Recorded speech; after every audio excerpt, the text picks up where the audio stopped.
Naman, mawalang galang lang po at simulan na natin ang Vibe Check! Survey results!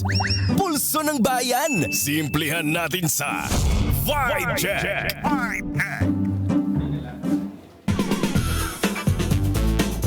Linggo-linggo, napakaganda ng mga surveys na lumalabas sa balita. Kaya simulan natin ang talakayan sa pinakabagong survey kung saan nalaman nating suportado ng mayorya ng mga taga Mindanao ang impeachment complaint laban kay Vice President Sara Duterte. Sa survey ng mga kaibigan natin sa Octa Research Group, lumabas na 69% ang naniniwalang dapat humarap ang Vice Presidente sa paglilitis ng Senado bilang impeachment court. Yes, Cleve, lumitaw din sa survey na pabor ang 61% ng respondents sa Mindanao na humarap sa pagdinig ang ating vice-presidente. Ano kaya ang dahilan kung bakit dumami ang sumusuporta sa impeachment sa mismong baluarte ng mga Duterte sa Mindanao? Kaya nga, Cheska, 38% lang ng respondents sa Mindanao ang tutol sa impeachment trial, habang 1% lang ang undecided. Dahil dito naniniwala ang ilang kongresista na gusto talaga ng publiko na lumabas ang katotohanan hinggil sa akusasyon kay VP Sara.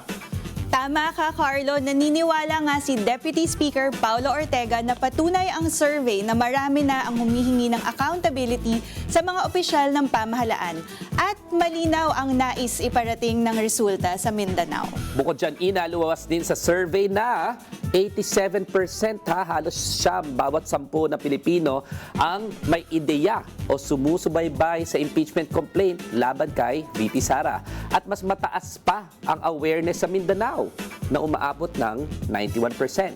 Kaya naman kung kayo ang tatanungin, dapat bang humarap sa paglilitis ang Vice Presidente at personal na sagutin ang mga akusasyon? O dahil ikaw naman ang nagsasurvey, Cleve, anong tingin mo? Bakit ba tumaas sa Mindanao?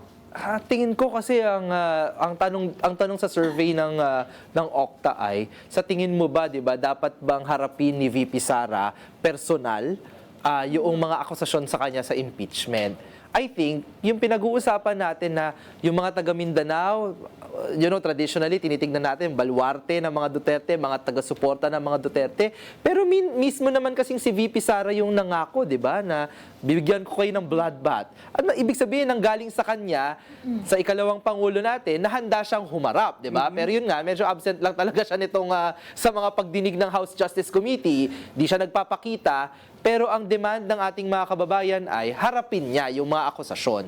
Samantalang if you will think about it, no, mabibigat yung mga aligasyon kay VP Sara. Yung kanyang bilyon piso na dumaan sa bank accounts nilang mag-asawa, wala naman tayong narinig pang maayos na kasagutan mula sa Vice President. And I don't think hindi nagtatanong o nagtataka ang ating mga kababayan sa Mindanao. Sila din nagtatanong, bakit ba ganyang bilyon ang dumaan sa pera ng mag-asawang Duterte? Isang bank account lang yan, ha? Isang bank account lang. Ako sa tingin ko, kasi ang dami kong sinakausap, may mga kliyente tayo sa Mindanao, may mga kaibigan tayo napakarami sa Mindanao, no? Alam mo, ang Mindanao, 'di ba? Hirap na i-conquer yan sa history natin. Yes. No? Ibig sabihin, ang dami diyan ng mga makabayan. Ang dami diyan ay magigiting, no? And ang tingin ko lang, even Mindanao knows that it now has to move on from the Duterte. Right. No? Hindi naman, madaming matatalino diyan, ang daming makikita mo talaga sila yung mga pinakamatatapang. And ang sabi ng mga politikong mga kausap ko, pwede naman i-confirm ng mga kapatid natin sa Mindanao ito sino bang umunlad sa Mindanao nung panahon ni Rodrigo Duterte at even nung Vice President si Sara Duterte, hindi ba puro Davao? Yung Davao Mafia lang at hindi nga mailabas yung pera, yung 50 plus billion, no? 50 plus billion sa Davao. Sinasabi ni yung kay Polong, di ba? Control nilagay sa distrito niya. Nilagay sa distrito niya, hindi rin makita yung mga yung pag-develop doon. In other words, yung mga ibang mga syudad, kagaya ng Cagayan de Oro, kagaya ng Jensan, kagaya ng Butuan, Dipolog, Dapitan, halos walang napala kay Rodrigo Duterte. Ang ginagawa lang daw ay pananakot na pag hindi nyo kami tutulungan o hindi kayo susuporta sa amin, ang papalabasin namin para kayong hindi Mindanawon. No? So, nung kinakausap natin yung mga politiko, no, hindi naman nag-develop ang Mindanao. Hindi naman natulungan ng mga Duterte ang Mindanao. Bagkus, sila lang ang nagpayaman sa Davao. At even yung mga tao sa Davao na nakakausap ko, no, ang daming instances na they deserve more than that. Ibig sabihin, ang talagang yumaman, kumulimbat, puro mga Duterte. Correct. At dagdag ko lang, hindi, I think talagang ang may sentimiento din doon sa mga kababayan natin sa Mindanao at yung mga iba't ibang mga political groups din dyan na hindi naman synonymous yung Mindanao sa mga Dutertes. Kasi tatandaan din natin noong 2019, medyo matagal-tagal na ng midterm elections, Pangulo si Rodrigo Duterte, tapos pinuno ng hugpong, no, yung local alliance no party, pinuno ng hugpong si Sara Duterte noon, maraming natalo na mga hugpong mismo sa Mindanao na popular sa pagtingin natin ay baluarte ng mga Dutertes. Pero hindi naman pala sila ganoon din kasuportado nung mismong mga taga Mindanao. Sabi nga ni Dino, baka daw nakinabang lang ay Davao City. Pero hindi naman siguro yung Davao City nga kundi pamilya Duterte at kanilang mga alyado, kasapakat, di ba? Diyan sa Davao City. Kasi naalala ko din kung billion, madami pala yung 50 billion, baka mapagod ako. Billion times 50, yung inilaan sa distrito ni Pulong, no, at malaking bahagi niyan ay flood control project. Pero nagrereklamo din ang mga kababayan natin sa Davao City kapag bumabaha, 'di ba? Hindi naman nila nararamdaman din yang proyekto para sa flood control supposedly. So kumita, 'di ba? Yung mga nasa bank accounts, no? Tapos ginagamit yung mga taga Mindanao, pero iisang pamilya yung nagpayaman at nakinabang. Correct. Ako, na-appreciate ko yung paghingi o kauhawan ng yung resulta ng survey sa pagkauhaw ng mga kababayan natin na malaman yung katotohanan. Lalo na ngayon, napakahirap ng buhay, tapos yung mga bilihin, yung mga produktong petrolyo, mahal, tapos malalaman mo may billion piso Na hindi deklara sa salin. na hindi dineklara, pero umiikot sa kanilang bank account. Ibig sabihin talaga, ano na? Di ba talaga nakikita ko yung pagkauhaw na malaman ng mga tao yung katotohanan? At dapat talagang, kaya naintindihan ko ngayon kung bakit talagang iniiwasan masiwalat yung mga bagay na yan nung last year pa, nung unang impeachment trial. Siguro, in-overestimate din ng mga pamilya ng mga politiko yung panatisismo sa kanila, no? Na akala nila, porque taga dito ako, kailangan lahat ng mga taga dito ay uhaw na kami lang yung pamilyang magaling at kami lang yung pamilyang dapat paniwalaan. So, meron nga tayong ganung bandwagon effect, hindi lang sa Pilipinas, kundi sa buong mundo, na kunwari, uy, taga dito yan, so samahan natin yan. Pero, hindi nila kayang i-discern yung ugali ng mga Pinoy na meron tayong utang na loob at may gratefulness tayo. Pero at the same time, yung mga tao, marunong rin mag-discern ng need for accountability and need for some sort of justice na nangyayaring bagay na ito, ng mga issue na kanilang kinakaharap. Buti pa si VP Sara, Cheska dito sa video natin, buti pa si VP Sara naka-pink, no? Oo. Ikaw hindi. Parehas ko na. Pink na pink.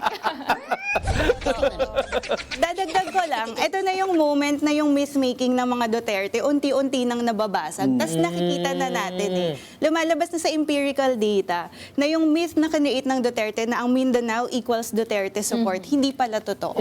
At sa akin, pangalawa, kung sakali, di ba? Kasi kinikilala rin natin na marami talagang sumuporta kay Digong nung simula at marami sa kanila galing Mindanao. Hindi ibig sabihin nun stagnant yung pagtingin ng ating mga kababayan tungkol sa anong level of power, anong level of accountability, anong practice ng democracy ang hinahanap ng bawat isa sa atin. At throughout the years, napakita ng mga Duterte na hindi sila deserving ng public trust. So sa akin, kung ang number sinasabi na, eto na, nakabantay ang Mindanao sa impeachment, ibig sabihin, marami nang nagbabago ang isip, maraming nagtatanong, bakit hindi sumasagot si VP Sara, bakit patuloy siyang nagtatago at gumagawa ng kung ano-anong eksena, pero umiiwas dun sa bilyon,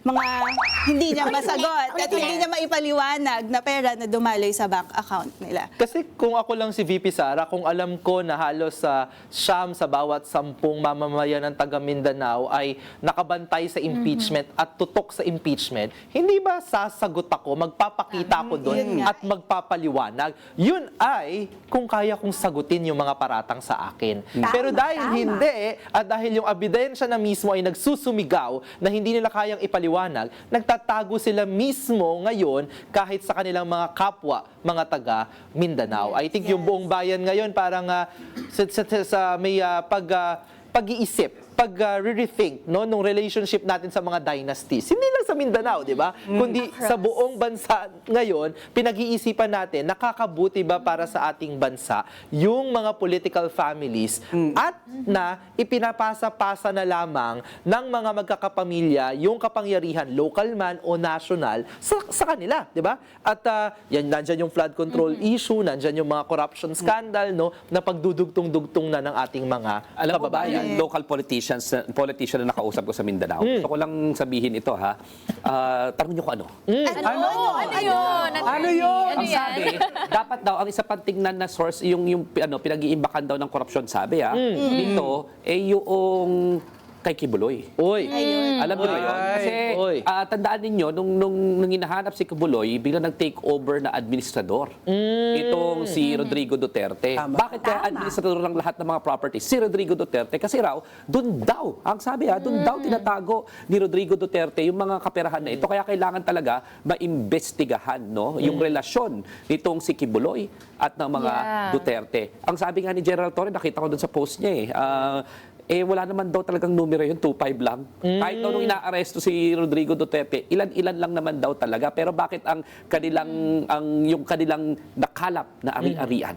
Di ba? May lupain pa to sa Amerika. Di ba? Isang county. Di ba May private jet daw yung nag-charter ng sarili niyang Correct, private jet. private jet papuntang Amerika. So, ibig Doon sabihin... nga nahuli, di ba? May nahuling pera nun. Saan nakuha yung pera na yan? Ang sabi ng local politician, mukhang ay doon daw nilalagay ni Rodrigo Duterte kaya raw siya yung nag-take over. So ako hinihikayat ko yung mga opisyal, di ba? May basis ba itong ganitong akusasyon? At saan ba talaga nakuha ng ni Kibuloy yung mga kaperahan na ito? Kailangan ng investigasyon niya na kasi katakataka kung bakit si Rodrigo Duterte ang nag-assume ng administratorship ng simbahan ni Kibuloy noong mga panahon na hinuhuli siya.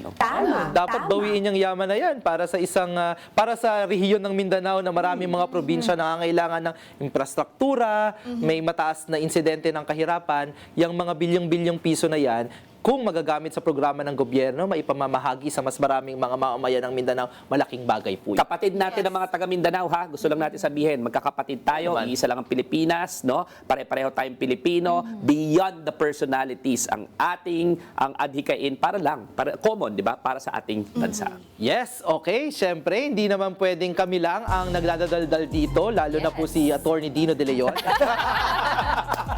Maaari rin kayong makisali sa aming huntahan.